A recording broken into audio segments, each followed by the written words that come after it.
एक बात कही गई है, जन्म मरण दो में नाई,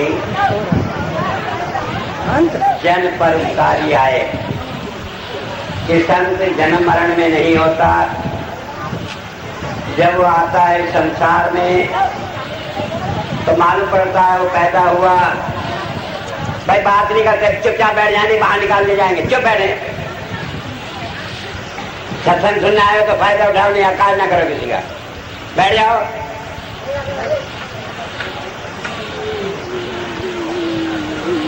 वो मालूम पड़ते हैं कि किसी के घर में पैदा हुए और जैसे और जीव नाम लेते, जीव धारण, शरीर धारण करते हैं, इसी तरह आए। लेकिन संत का आना कोई अपनी मर्जी से नहीं होता, वो तो भेजा जाता है। कबीर साहब ने कहा, कहो कबीर हम धुर के भेदी, लाए हुक्म हजूरी। क्या उस परमात्मा के भेद को जानने वाले हैं और परमात्मा के हुक्म से यहाँ आए। गुरु गोविंद सिंह जी महाराज ने कहा, मेरा मन नहीं था अमन का, इस दुनिया में मेरा मन नहीं था आने का। मुझे मालूम होता है कि बात क्या होती है। बुजुर्ग संत कृपाल सिंह जी महाराज का जब मुझे पता लगा कि वो चोला छोड़ने जा रहे हैं तो मेरा मन इस दुनिया में रहने का नहीं। मैंने निश्चय कर लिया कि मैं अपने जीवन को समाप्त कर लूंगा और इसीलिए 10 दिन पहले से एक कमरे में बंद होकर खाना पीना छोड़कर और ये निश्चय कर लिया कि जब पता लगेगा कि हुजूर ने शरीर छोड़ दिया तो मैं इस कमरे से जिंदा बाहर नहीं निकलूंगा। और अपनी बुद्धि, जो मेरी एक मूर्ख आदमी जैसी बुद्धि है, उसने ये भी सोच लिया शायद मेरी जान निकले न निकले, तो मैंने एक रिवाल्वर कहीं से इंतजाम करके रख ली कि मैं खबर सुनूंगा तो अपनी जान दे दूंगा। लेकिन उसके बावजूद जब मेरे पिताजी ने सुना, कहने लगे ये क्या पागलपन है, गुरु शरीर धारण करते हैं लेकिन ऐसा कोई नहीं होता। मैंने कहा ये मेरा बुद्धि का सवाल नहीं, अकल का सवाल नहीं, लेकिन मेरी आत्मा कहती है कि मैं जिंदा नहीं रह सकता।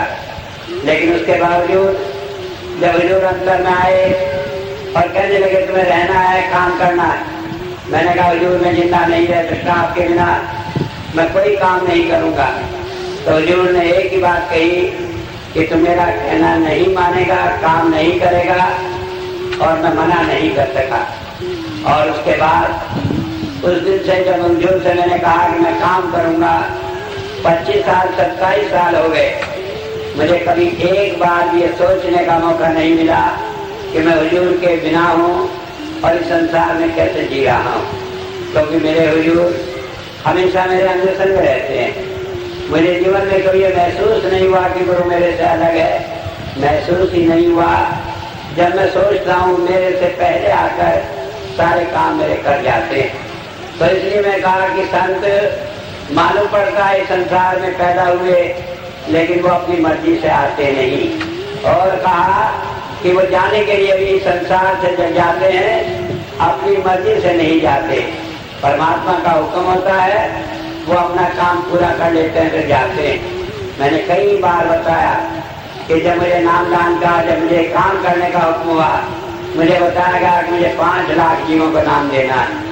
ये बात है सन 74 की। और उसके बाद जब सन 97 में मैंने 5 लाख जीवों का नाम दे दिया तो मुझे अंतर में हुक्म हुआ कि अब जाना है। मैंने कहा मैं तैयार हूँ, मैंने अपना काम पूरा कर लिया। लेकिन जब संगत को पता लगा, बहुत रोई, बहुत परेशान हुई और वही हालत हो गई। कई लोग ऐसे हो गए कि जैसे वो जिंदा ही नहीं रह सकते। अनेक लोग ऐसे हो गए कि जैसे मालूम पड़ता है कि गडरिये के बिना सारी भेड़ें परेशान है। और अंत में उनकी बात मानकर मुझे निर्णय लेना पड़ा कि अगर परमात्मा चाहे तो मैं कुछ दिन और रह सकता हूँ।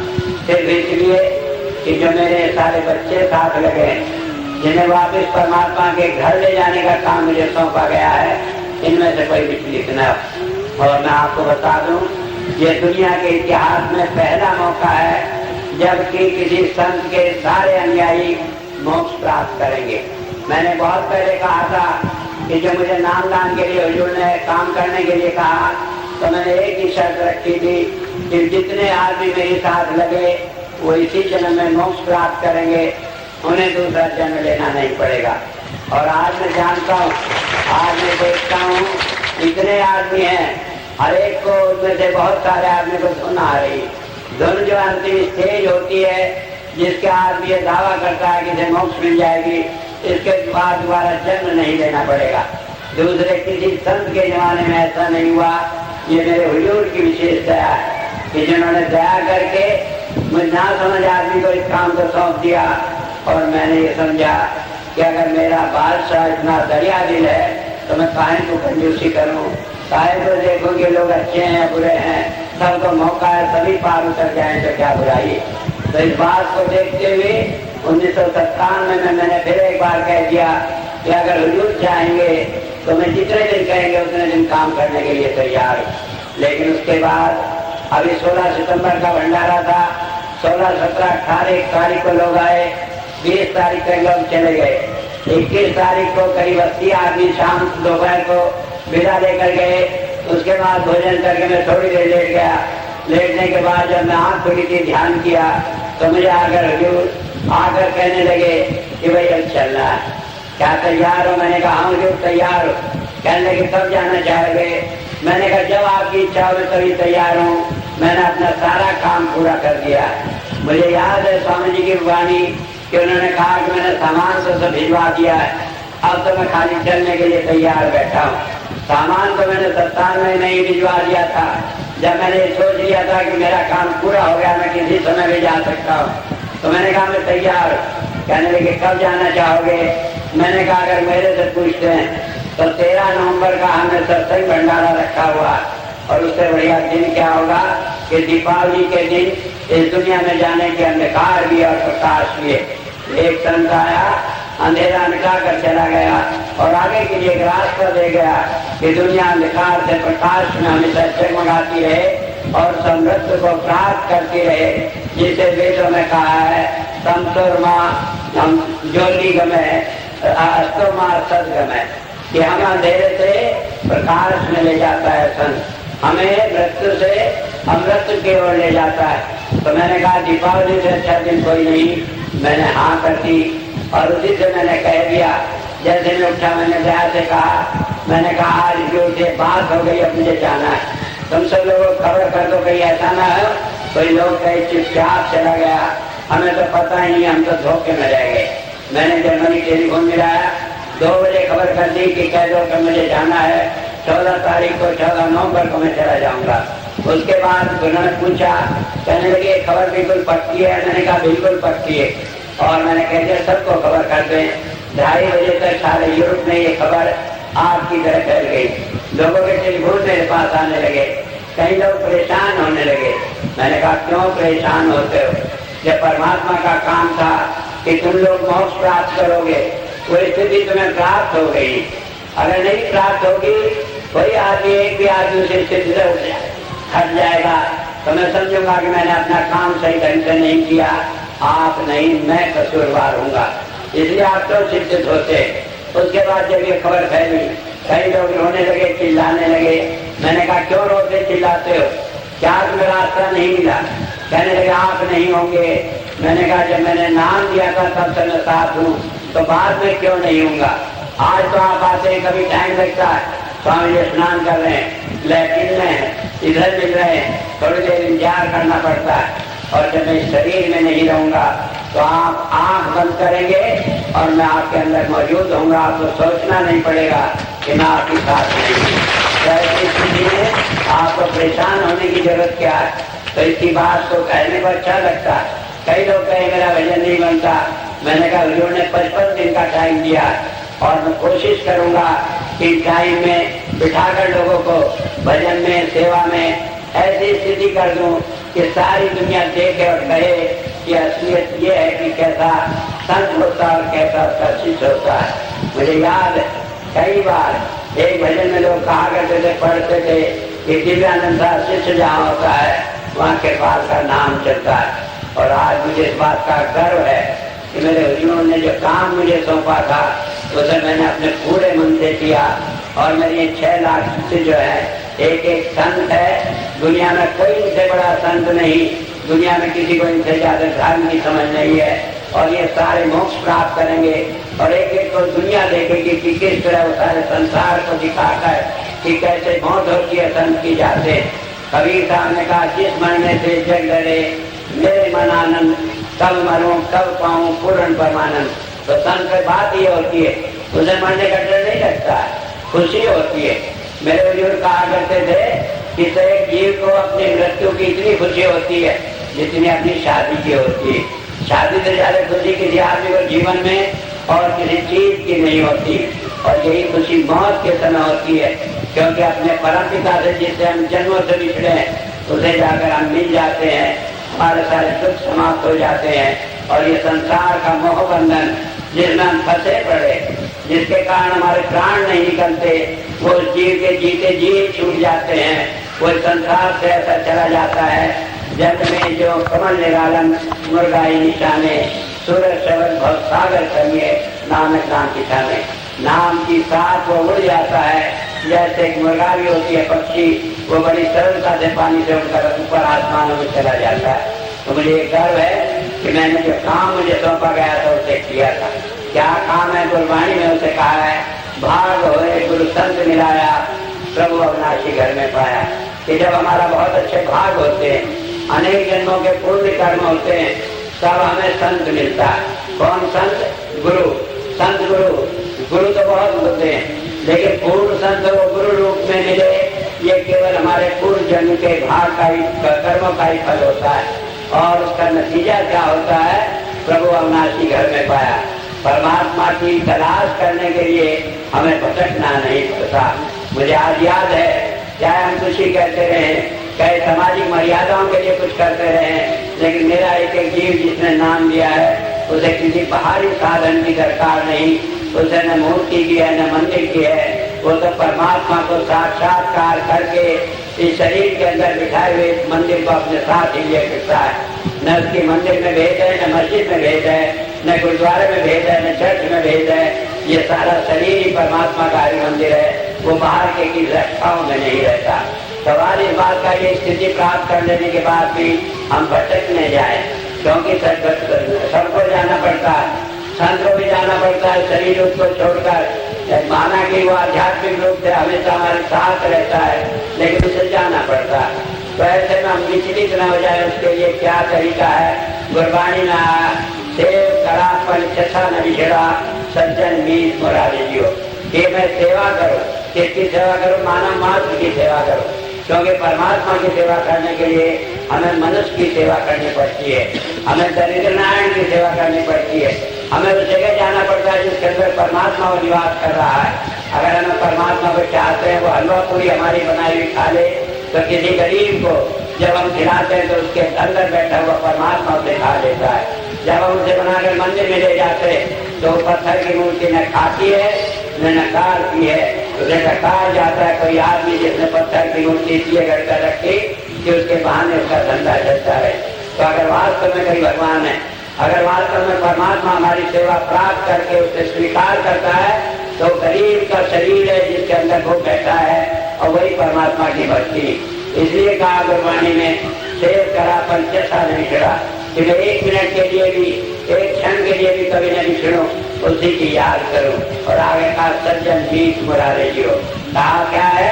गुरबाणी में एक चीज कहा है, सज्जन, कि हम अच्छे काम करने वाले बने।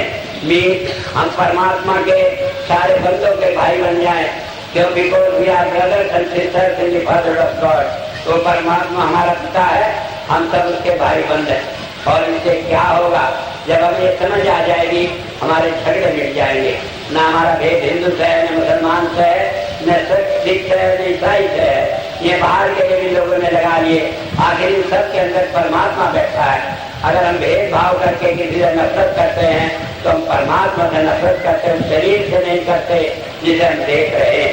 तो इसलिए काम मित्र हो जाते हैं सबके, और उससे क्या हो जाता है? हमारी सारी कमियां मिट जाती हैं, हम जाकर परमात्मा मिल जाते। और इसी बात को मेरे हुजूर ने दूसरे तरीके से कहा, be good do good, be good be one, कि हम अच्छा काम करें। क्या है अच्छा काम? इस दुनिया में अगर कोई अच्छा काम है तो मानव मात्र की सेवा करना है। अपने स्वार्थ के लिए जिंदगी भर जी रहे हैं। जो काम हम उससे स्वार्थ से अलग होकर दूसरे जीव के लिए करते हैं वही सच्ची भक्ति। अगर हम जीवन भर खाते रहे तो उसका कोई मायने नहीं रखता। अगर किसी क्षण हम अपने भोजन में से थोड़ा सा किसी गरीब को देकर हम उसके लिए भोजन उपलब्ध कराते हैं तो इतनी बड़ी सेवा है कि इससे बड़ा कोई धर्म नहीं। अगर हम किसी दुखी को दवाई देते, उसके कष्ट को हर लेते, हम उसका ज्ञान को हर लेते हैं तो यही सच्ची मानव की सेवा है। तो अगर हम कहते हैं कोई अच्छा कर्म करे तो एक ही अच्छा कर्म है कि मानव की सेवा करे। और उन्होंने कहा डू गुड, तो उससे क्या होगा? Be good. तुम्हारे सारे दोष मिट जाएंगे, सारे पाप मिट जाएंगे, तुम पवित्र हो जाओगे, तुम अपने बाप पिता की तरह हो जाओगे। ईसा मसीह ने कहा be as your father in heaven, कि जैसे परम पिता परमात्मा ऊपर के मंडलों में विराजमान है, हम उसी तरह का हो जाए। हमने जो कलंक लगा लिए, हमने जो दोष लगा लिए, जो मर के आवरण हमारी आत्मा पे चढ़ गए, ये सब मिट जाए और उससे क्या होगा? फीवर, हम जाकर परमात्मा में मिल जाएंगे। तो संत इसी काम के लिए आते हैं, उनका कोई काम नहीं होता जो इसके अलावा हो। जो आदमी इसके अलावा कोई काम करता है वो माफ करना, मुझे चाहे आप कुछ भी कह दें, मैं कहूँगा वो संत नहीं। क्योंकि संत का काम परमात्मा का काम करना होता है। परमात्मा के काम में एक गुंजाइश नहीं कि हम मनुष्य में भेद करें। परमात्मा के काम में एक गुंजाइश नहीं कि पापी और पुण्यात्मा कहकर हम किसी आदमी को जो हमारा रास्ता देख दिखाने के लिए कर रहा तो ठुकरा दें और कहें कि पापी है, ये है, वह शराबी है, मैं इससे बात नहीं करता क्योंकि इससे मुझे बदनामी होगी। मैं कहता हूँ जब हम किसी जरूरतमंद की सहायता करते हैं तो परमात्मा की सच्ची भक्ति है। और इसीलिए कभी कभी ये अस्पताल खोलना, ये स्कूल खोलना, ये दूसरे सेंटर खोलना इसलिए रखा है कि हम स्वाभाविक रूप से सेवा करते हैं। क्योंकि ये सेवा हम संत कृपाल सिंह जी महाराज के अनुयायियों के लिए परमात्मा की भक्ति। और मैं आपको कह रहा हूँ कि आप उस भक्ति के काम में लगे रहें। मैं जानता हूँ आप मेरी बात सुन रहे थे बड़े गौर से, 25 साल तक जो बात कही वो आपने सुनी और उसे मानी, इसका मुझे गर्व है। लेकिन मैं आगे बता दूं, मेरी आवाज हमेशा आपके कानों में गूंजती रहेगी। मैं हमेशा आपके दिल में बैठा रहूंगा और मुझे आप माफ कर दें। मैं ये भी कहने को तैयार हूँ कि अगर इनमें से कोई भी आदमी इधर उधर गया तो मैं उसका कान पकड़ कर भी सीधे रास्ते लगा लूंगा। क्योंकि मेरी जिम्मेदारी है कि मैं परमात्मा के घर आपके चारों के साथ लेकर जाऊँ। इसलिए आपका फर्ज बनता है कि मैं इस दुनिया में न हूँ, क्योंकि परमात्मा ने अगर मुझे बुलाया, अगर मेरा काम पूरा हो गया तो मैं जा रहा हूँ, जाऊँगा। लेकिन इसका मतलब ये नहीं कि भाई आप अपने पद से इधर उधर भी विचलित ना हो, आप सीधे रास्ते पर लगे रहें। तो इसलिए मैं आपको बताता हूँ कि ठीक है, भजन आप करें न करें, आपको भजन करने के बाद, नाम मिलने के बाद अंदर का रास्ता मिला है। और उसमें ये जरूरी है कि आप उसे देखें कि वो अंदर का रास्ता जो मिला है उसी के सहारे लगकर आप सेवा करके उस रास्ते पर आगे बढ़ते रहे। मैंने एक प्रोग्राम रखा है कि कल का प्रोग्राम लेकर बदली में मैं 3 तारीख को आश्रम पहुँच जाऊँगा और 3 से 13 नवंबर तक इन 40 दिनों में मैं वहीं रहूँगा। जो भाई चाहे, जितने दिन के लिए चाहे, वो खुशी से आकर आश्रम में रहे। मैं जानता हूँ हमारी सीमाएं हैं, हो सकता हम प्रबंध न कर सकें, लेकिन अगर 5.5 लाख आदमी भी आ जाएंगे तो चाहे हमें खुले में पढ़ना पड़े, चाहे हम सत्तू खाकर रहना पड़े, चाहे हम भूखे खाकर रहना पड़े, लेकिन मैं सबका स्वागत करूंगा। और मैं आपको विश्वास दिला दूं कि जो मैं खाऊंगा उससे पहले आप खाएंगे, लेकिन हम वहाँ बैठ कर परमात्मा की याद में रह सकेंगे और एक मौका मिलेगा कि आप सेवा कर सकेंगे। जो भाई जितने दिन के लिए चाहे आए। दूसरी बात मैं चाहूँगा 13 नवंबर से पहले सब आदमी कोशिश करें वहाँ जाएं, क्योंकि कम से कम उस समय में वहाँ देख सकें, जो हम देख सकें बिजली चढ़ने वाली बातें, जिससे इधर उधर की बातें न, बहुत सारी बातें चल रही। जैसा होता था काल का जोर है, अभी भी लोग कह रहे हैं कि स्वामी जी का उत्तराधिकारी बनेगा, फला उत्तराधिकारी बनेगा, मेरा लड़का बनेगा, मेरी लड़की बनेगी, मेरी चाई बनेगी, चाची बनेगी, बुआ बनेगी। माफ करना, कोई नहीं बनेगा। वो बनेगा जिसे परमात्मा ने बना दिया, जिसे स्वामी दिव्यानंद की स्वीकृति मिल चुकी है, केवल वही बनेगा। बाकी कोई आदमी इस मिशन को आगे बनाने के लिए किसी की हिम्मत नहीं। जो आए और अगर किसी ने ऐसी जरूरत की तो उसका नतीजा भी अपने आप देख लेगा। तो इसलिए मैं बताता हूँ सारी बातों से छूटने के लिए, इसलिए कि आपकी मेरी दिल से बात हो सके। आपको जो भी दुनियावी कष्ट हो, दिक्कत हो, परेशानी हो, वो सारे में आप इकट्ठा रह सकें। मैं कोशिश करूंगा कि ज्यादा से ज्यादा आपको दूं। पिछले में मेरा स्वास्थ्य ठीक नहीं था, डॉक्टर ने राय दी कि मैं इतना आराम करूं। डॉक्टर ने कहा मैं सफर नहीं करूं, लेकिन मैंने सारे डॉक्टर को एक तरफ बिठा दिया कि मुझे मरना 14 नवंबर से पहले नहीं है, और उससे पहले अगर मुझे जरूरत होगी तो मैं 24 घंटे रोज काम करूंगा, मुझे परवाह नहीं, क्योंकि मैं नहीं चाहता कि मेरी संगत का एक ही आदमी कहे क्या है हमारे मन में ये बात थी, स्वामी जी से नहीं कर सके, हम अपनी बात कह नहीं सके। और उसके बाद भी जब 13 नवंबर के बाद मैं शरीर रूप में नहीं रहूंगा, मैं आपके दरवाजे पर रहूंगा, आपके दिल में रहूंगा, और आप हर एक के दिल में रहूंगा। आपको ये भी सोचना नहीं पड़ेगा कि स्वामी जी आज उससे बात कर रहे हैं इसलिए हमसे बात नहीं हुई। तो मैं चाहूंगा कि आप इस समय का फायदा उठाएं और आए और जाने कि जो हमें रास्ता मिला है इसके आखिर में आकर जब हम अपने स्थान को, अपने ध्येय को प्राप्त करने वाले हैं, कोई बात हमें विचलित न कर दे। तो मैं इससे ज्यादा कुछ नहीं कहना चाहूंगा। एक बात मैं कहना चाहूंगा, अभी एक भाई ने मुझे एक पत्र दिया, मैंने किताब लिखी थी आर्य समाज की बेहतर हूँ।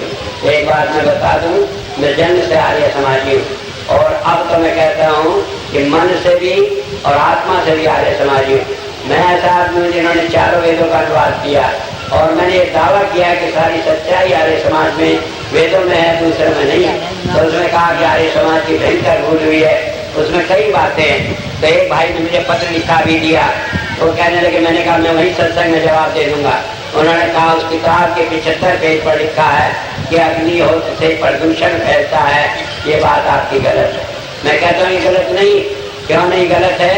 सारी दुनिया जानती है आग जलाने से ऑक्सीजन खत्म होती है, कार्बन डाइऑक्साइड बढ़ती है। ऑक्सीजन जीवन देने वाली गैस है, कार्बन और डाइऑक्साइड हमें मृत्यु का निमंत्रण देती है। तो कोई दुनिया का कोई साइंटिस्ट जो तय कर दे कि अग्निहोत्र करने से ऑक्सीजन नहीं खत्म हुई, चाहे हमने जो भी किया कुछ ना कुछ अंश उसका खत्म हुआ, और जितना हम अग्निहोत्र करेंगे उतना ही प्रदूषण बढ़ेगा। कोई कहेंगे घी डालते हैं, सामग्री डालते हैं। मैं आपसे पूछता हूँ, ऑक्सीजन चाहे सुगंधी भरी हो, चाहे उस पर बदबू भरी हो, क्या उसमें से प्राणदायक वायु नहीं रहेगी? कार्बन डाइऑक्साइड अगर इसमें कोई खुशबू भर दे तो वो क्या किसी को जीवन दान दे देगी? तो इसलिए सवाल ही पैदा नहीं होता।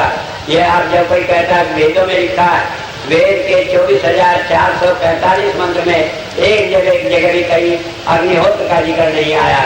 उसमें तो कहा साधना क्या अध्वरण कि जहाँ हिंसा न हो, वही परमात्मा की भक्ति है।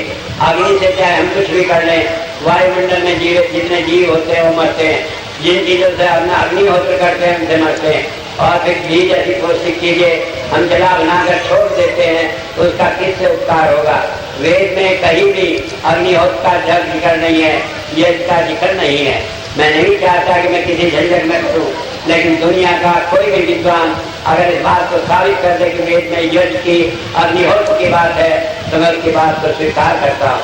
मैंने बहुत सारी बातें कही है, सिर्फ इसलिए कही है, मैं समझता हूँ स्वामी दयानंद मेरे गुरु थे, वो ऋषि थे, उनका ज्ञान उस समय के अनुसार अपने बहुत ऊंचाई पर था। हालांकि मैंने कभी उन्हें संत नहीं माना, क्योंकि संत के लक्षण जो होते हैं वो नहीं थे, लेकिन उसके बावजूद भी उन्होंने दुनिया को ज्ञान दिया, और उसी ज्ञान से अनुप्रेरित होकर मैंने आकर ये रास्ता पकड़ा। मुझे याद है जब मैं संत में मत में आ गया तो एक दिन लाला राम गोपाल जी साल वालों ने खबर भिजवाई कि स्वामी दयानंद के शेर को किसने अपने कब्जे में कर लिया। मैं गया, उनसे मिला।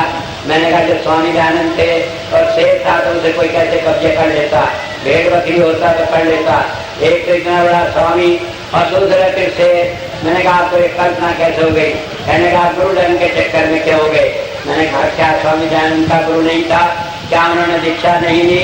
क्या उन्होंने योग की साधना नहीं की? तो आप कैसे कहते हैं कि मैं गलत रास्ते पर हूँ? और दूसरी बात है, कहने लगा आप ये वेदों का अनुवाद कर रहे हैं। मैंने कहा इसलिए कर रहा हूँ कि वेद का सही अनुवाद अब तक कोई नहीं कर पाया। उन्होंने कहा कैसे नहीं? मैंने कहा कोई एक मंत्र बताइए। तो उन्होंने कहा एक है असुन्मति संवारम उद्देश्य पर सखाए। तो उन्होंने कहा ये मंत्र है। मैंने कहा स्टार्ट करिए। वो कहने लगे पथरीली नदी में उतर जाओ तो तुम्हारा कल्याण होगा, तुम्हें मोक्ष प्राप्त होगी। मैंने कहा वेद में चारों मंत्रों में, चारों वेदों में मंत्र आया है, क्या पथरीली नदी में उतरने से मोक्ष प्राप्त होगी? कोई कहेगा तो क्या मोक्षता है, इससे बड़ी बात क्या हो सकती है? कहने के फिर क्या अर्थ है? मैंने कहा स्वर्ण का एक अर्थ है पत्थर, एक अर्थ है ज्योति धारा, कि उस ज्योति धारा में उतर जाओ तो तुम्हारा कल्याण होगा, उसी से मोक्ष मिलेगी। तो वो कहने लगे स्वामी जी मैं आज तक आपको गलत समझा था और मैं आपका आगे नतमस्तक हूँ कि आपने वाकई में वेदों का कल्याण किया है। स्वामी दयानंद के काम को आगे बढ़ाया। तो उसके बाद वो हमारे आश्रम आए और उन्होंने भरी सभा में कहा, कहने लगे ये लड़का मेरे पुत्र के बराबर था, क्योंकि जब नारी समाज था तो हमारे यहाँ आते थे, हमारे घर में ठहरते थे, कई बार मैंने उनका प्रोग्राम रखा। तो कहने लेकिन आज ये मेरा गुरु है, मैं इसे ऋषि मानता हूँ और इन्होंने वास्तव में उस मिशन को आगे बढ़ाया है। तो मैं आपको बता दूं मुझे आर्य समाज से कोई बैर नहीं, मुझे किसी धर्म से कोई बैर नहीं।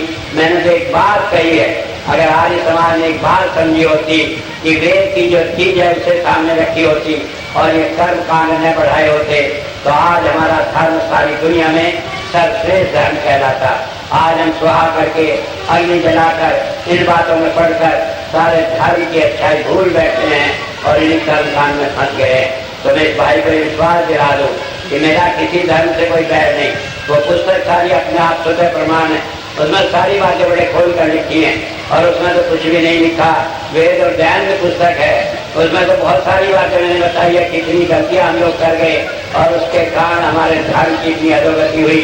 वरना मैं कहता हूँ जो वेद का ज्ञाता हो, जिसे वेद के एक मंत्र भी सही रूप में सिद्ध होगा, वो आदमी सारी दुनिया को मार्ग दिखा सकता है, उसे कहीं भटक नहीं सकता, कोई भटका नहीं सकता। तो इसलिए मैं क्षमा चाहूँगा अगर किसी को मेरी उसके साथ से ख्याल हुआ कि हमारे समाज का विरोधी हूँ, नहीं, मेरी आत्मा, मेरा शरीर, मेरा सारा परिवार और मेरे जितने भाई हैं और सारी दुनिया में जितने अनुयायी हैं वो वेद की सबसे ज्यादा इज्जत करते हैं। कोई दुनिया में वेद की इज्जत उतनी नहीं करता। आज तक कम से कम 10 साल से लगातार मैं वेद के मंत्र पर ही सत्संग दे रहा हूँ, आगे दूसरा कुछ नहीं देता। तो मैं चाहूँगा क्षमा अगर किसी को ठेस पहुँची हो। मेरा उद्देश्य तो एक सच्चाई को उजागर करना था। वो सारी किताबें मैंने लाला रामगोपाल जी को भी भेज दी थी और मैंने कहा कहीं आप गलती पाएं तो मुझे अपना बच्चा समझकर चाहे जितना जा फटकार दें। कहने के नहीं स्वामी जी आपकी बात सारी सही है, मैं आपसे सहमत हूँ। लोग नहीं सहमत होते तो वे संस्थागत ढांचे में फंस जाते हैं। तो मैं इस बात को लाना नहीं चाहता था, लेकिन उन्होंने बात करी। कल परसों में अखबार में पढ़ा कि कई आर्य समाज ने एक प्रस्ताव पास किया कि मैं आर्य समाज का निंदक हूँ। तो इस तरह की बातें लोग करते रहे। मैं उन आदमियों में नहीं हूँ कि जाकर उसका विरोध करूँ। तो मैं समझता हूँ अगर मैं गलत काम किया तो परमात्मा बहुत है मुझे सजा देने के लिए। मैं आदमी के इंसाफ का कायल नहीं हूँ। अगर मैंने सही किया तो दुनिया के सारे आदमी कुछ ही करते रहे। परमात्मा जब उसे सही समझता है दुनिया का कोई आदमी से कुछ नहीं कर सकता। तो मैं चाहूँगा ये बीच में एक बात आगे मैंने आपको कह दी, क्योंकि कई बार आपको ये बात सुनने को मिल सकती है। मैं बता दूं मैं किसी का विरोधी नहीं हूँ। अगर मैं किसी के पक्ष में हूँ तो केवल एक परमात्मा के पक्ष में हूँ। बाकी दुनिया में कोई कितना ही करता रहो, मैं किसी का विरोध नहीं, क्योंकि मेरा अपना कोई स्वार्थ नहीं, मेरा अपना कोई संस्था में ये नहीं कि मुझे कोई पद चाहिए या मुझे जायदाद चाहिए। मुझे तो कबीर साहब की बात याद आती है कि जो घर जाले अपना चले हमारे साथ, कि हमारे साथ चलना पड़ता है तो उसे अपना घर बार को आग लगाकर और बिल्कुल सब दुनिया को छोड़कर चलना पड़ता है। तो जब मैंने संन्यास लिया, मैंने सारे परिवार से संबंध तोड़कर केवल एक उस परमात्मा से जोड़े रखा और इसीलिए मैंने कभी परवाह नहीं की मेरे परिवार वाला भी कई संस्था आए और वो अपने स्वार्थ की पूर्ति करे। तो मैं ये चाहूँगा कि अब शांति से जो प्रोग्राम हुआ और जो 20-25 सालों में आप लोग कंफर्म हो गया, आप लोग जो है उसका फायदा उठाएं। मैं आपको एक सूचना देकर अपनी बात को समाप्त करूंगा। मेरी ये बहुत हार्दिक इच्छा थी कि किसी तरह एक प्रोग्राम और इस क्षेत्र में दे लूँ और उस समय को होते हुए भी कि मैं नहीं रह पाऊंगा आश्रम में, मैंने तय किया कि 28 अक्टूबर को मैं प्रोग्राम बरेली में दूंगा और उसके लिए मैं सुबह 4 बजे चलकर 8-9 बजे तक आ जाऊंगा और प्रोग्राम देने के बाद फिर आश्रम लौट जाऊंगा। तो मुझे अंदाजा है कि आश्रम हम दिनों कई हजार आदमी, 15-20 हजार आदमी रहेंगे। अगर मैं आ गया प्रोग्राम देने के लिए तो सब भाग आएंगे मेरे पीछे। तो इसलिए मैं सुबह आकर शाम को लौट जाऊंगा और उन्हें मना लूंगा। लेकिन हमने तय किया कि हमारा आश्रम उसके लिए बहुत छोटा है। कल हमारे यहाँ इतने आदमी थे कि आधे आदमी अंदर थे और आधे आदमी बाहर रहे। और मैं समझता हूँ कि जब ये मेरा आखिरी प्रोग्राम होगा बहुत सारे आदमी आएंगे। तो हमने तय किया वो प्रोग्राम सत्संग का हम बिशप मंडल में करेंगे, जो कि पटेल चौराहे पर है, इनमें टाकीज के सामने। तो 28 अक्टूबर का प्रोग्राम वहाँ पर होगा सत्संग का, और आप सब लोग चाहे बरेली पीली कोई भी हो, सब वहाँ आएंगे जिससे लोकल आदमी का फायदा उठा सके। और हम इस सच्चाई को बैठ जाए, कोई खड़ा नहीं होगा, ऐसी गलती मत करें। अगर कोई ऐसा काम बीच में छोड़ आए बेचैनी हो तो मान जाओ, सारा दिन लगा दिया, 2 मिनट के लिए बेचैनी हो जाती है।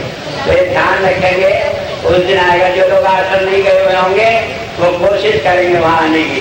मैं नहीं कहता कि वहाँ लंगर भंडारा होगा, इंतजाम होगा, लेकिन कहता हूँ कि मैं आपके सामने हूँगा।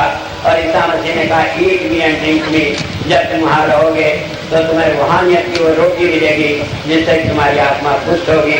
इसलिए 28 तारीख का प्रोग्राम ध्यान रखें कि वहाँ पर होगा। उसके बाद कोई प्रोग्राम नहीं होगा। तो याद मैंने क्या बिसरपुर दे दे, बिसरपुर मुझे बहुत प्यारा है, जब से मैंने शुरू किया बहुत प्रोग्राम किए। उसके लिए मैंने आगे रखा है कि जो मेरा उत्तराधिकारी होगा वो मेरे काम को मेरे से भी अच्छे ढंग से करेगा। और मैं आपको इस दावे के साथ कहता हूँ कि उसके प्यार को पाकर आप मेरे प्यार को भूल जाएंगे। इसलिए आप इसकी चिंता न करें कि मैं आपको छोड़कर जा रहा हूँ। इसलिए आपकी चिंता न करें कि आपका क्या बनेगा। आपको इससे ज्यादा आनंद मिलेगा, इससे ज्यादा चीज रहेगी, और वो आपका इसी तरह मार्गदर्शन करेगा जैसा कि मैं करता रहा हूँ। तो बात मैं आपको और कह दूँ, मैंने रखा है प्रसाद मिट्टी का बनाया, क्योंकि मुझे याद है हुजूर के जमाने में लोग मिट्टी का प्रसाद रखते थे, और कभी दुख में सुख में परेशानी में एक दाना खाकर उन्हें आनंद मिलता था। तो मैंने रखा हो कि आपकी जिंदगी भर के लिए वो रहेगा, आप उसे रखें, और उसे जब खत्म होने को उसमें कुछ और मिला दें मिट्टी, तो वो आगे काम करता रहेगा। तो मैंने रखा है कि वो आप उसे ले जाए। 15 रुपये कीमत रखती, कीमत से मैं नहीं घबराता, क्योंकि मैंने जिंदगी भर जब क्या चाहा आप ही लोगों से मिला। कई बार तो मैं कहा करता हूँ कि मेरा हाथ आपकी जेब में ज्यादा रहता है अपनी जेब के बजाय, क्योंकि मेरी जेब तो नीचे से फटी है, उसमें तो कुछ मिलता ही नहीं। तो इसलिए मैंने कभी संकोच नहीं किया सेवा मांगने में। तो मैंने शायद इसका 15 रुपया रखा, लेकिन वो एक ऐसी चीज है, बेशकीमती चीज है, एक एक दाना आपको उसे रामबाण की तरह रहेगा आपके दुखों में सुखों में। और वो नाम की दौलत जो संत के द्वारा हमें मिलती है, तो उस प्रसाद से भी आप पाते रहेंगे। तो ले लेंगे, मैंने इंतजाम रखा है यहाँ भी, और मैं चाहूँगा बाद में भी लोग ये मत सोचे कि नहीं मिलेगा, अभी मिलेगा, और जितने दिन आश्रम में रहूँगा डेली मिलेगा। तो इसलिए भीड़ न करें। मान लो कि धक्का मुक्का करके आनंद नहीं आएगा, लेने आराम से जितना होगा मिल जाएगा, जो नहीं होगा बाकी फिर आश्रम मिल जाएगा। आप न आ सके किसी को कैसे बोले आएगा। तो सही होगा कि सारे दुनिया भर के दुख सुख में वो आपके पास एक रामबाण होती है। दूसरा हमने अक्षर कोश जो बनाया हुआ था, जिसमें हमने हमेशा उसमें सिक्का डाला हुआ था, और उस अक्षर कोश को मानकर लोगों ने अपनी सारी मुरादें पूरा की हैं। उसका सारा धन इकट्ठा करके उसका एक एक सिक्का हमने एक पन्नी में रखकर फोटो रखकर आपके घर में रखना चाहा है, जिससे कि आपको कभी भी रुपए पैसे की दिक्कत ना हो। और मैं चाहूँगा कि जिसके घर में वो सिक्का रहेगा उसे कभी पैसे की दिक्कत नहीं होगी, चाहे कब कुछ भी परेशानी हो, माँ पैसे में रुपए पैसे में कोई दिक्कत नहीं होगी। इस तरह से 2 चीजें आपकी दुनिया की हल हो जाएंगी। और तीसरी चीज रूहानियत के लिए मैं दावा करता हूँ आपको कोई परेशानी होगी नहीं।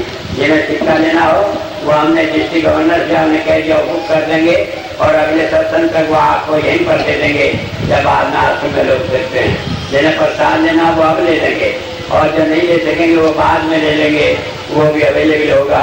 चाहे लोग इसे कुछ समझे, कुफ्र समझे, पाप समझे, लेकिन मैंने ये पाप भी इसलिए किया है कि अगर पाप मैंने किया है तो गुनाहगार मैं हूँगा, लेकिन आपका कल्याण होगा तो मुझे इस गुनाह के भी कोई लज्जत नहीं है, मैं कुछ से परेशान नहीं होता मैंने कोई गुनाह किया। मैं आपको बता दूं कि दुनिया की कोई ताकत नहीं कि जब आप मेरे साथ जुड़े रहेंगे तो आपको कष्ट हो। इतना कहकर मैं आपसे एक बात कह रहा हूँ कि 13 के बाद मैं नहीं रहूँगा, लेकिन आप ये कह सकते हैं कि वो बाहर नहीं थे, उन्हें हमने अपने अंतर में छिपा लिया, और जब चाहिए आँख बंद करके हमने देख लिया हमारा गुरु हमारे साथ है, तभी आप अकेला नहीं महसूस करेंगे। इतनी बात कहकर मैं अपनी बात को समाप्त करता हूँ। और इसके बाद सब भाई आराम से, मैं जानता हूँ भीड़ है, दिक्कत होगी, लेकिन आप आराम से लाइन में लगकर प्रसाद लेंगे, जिन्हें सेवा देंगे।